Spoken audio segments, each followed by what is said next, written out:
Hello guys, now in this video I'm going to show you how you can get or how you can download the right Strava app on your Android smartphone. If you find this video helpful, I'll kindly request that you support me by liking the video and also by subscribing to this channel. Alright, let's get into it. So to download the right Strava app, you need to go ahead and look for Play Store and then tap on this app. Under this, go ahead and find search bar here, or if you can see it, you should be able to see a search icon down here.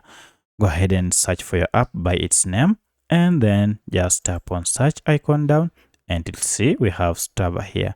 Go ahead and tap on it to find the details. You can see it should be from Strava, and at the time of recording this it has a star rating of 4.8 with over 984,000 reviews, and currently the file size is 62 MBs and the app has over 100 million downloads.